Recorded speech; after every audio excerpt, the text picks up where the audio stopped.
नमस्कार दोस्तों, स्वागत है आपका सफलता का राज चैनल में। आज मैं आपको एक दिलचस्प कहानी सुनाने जा रही हूँ, तो चलिए शुरू करते हैं। एक गांव में एक रामलाल नाम का एक किसान अपनी पत्नी और 4 लड़कों के साथ रहता था। रामलाल खेतों में मेहनत करके अपने परिवार का पेट पालता था, लेकिन उसके चारों लड़के आलसी थे, जो गांव में वैसे ही इधर उधर घूमते रहते थे। एक दिन रामलाल ने अपनी पत्नी से कहा कि अभी तो मैं खेतों में काम कर रहा हूँ, लेकिन मेरे बाद इन लड़कों का क्या होगा? इन्होंने तो कभी मेहनत भी नहीं करी, ये तो कभी खेतों में भी नहीं गए। रामलाल की पत्नी ने कहा कि धीरे धीरे ये भी काम करने लगेंगे। समय बीतता गया और रामलाल के लड़के कोई काम नहीं करते थे। एक बार रामलाल बहुत बीमार पड़ गया। वो काफ़ी दिनों तक बीमार ही रहा।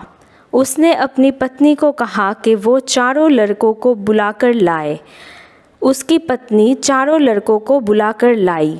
रामलाल ने कहा, लगता है कि अब मैं ज़्यादा दिनों तक ज़िंदा नहीं रहूँगा। रामलाल को चिंता थी कि उसके जाने के बाद उसके बेटों का क्या होगा। इसलिए उसने कहा, बेटों, मैंने अपने जीवन में जो भी कुछ कमाया है वो खजाना अपने खेतों के नीचे दबा रखा है। मेरे बाद तुम उसमें से खजाना निकालकर आपस में बांट लेना। ये बात सुनकर चारों लड़के खुश हो गए। कुछ समय बाद रामलाल की मृत्यु हो गई।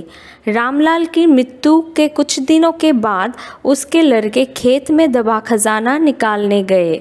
उन्होंने सुबह से लेकर शाम तक सारा खेत खोद दिया, लेकिन उनको कोई भी खजाना नज़र नहीं आया।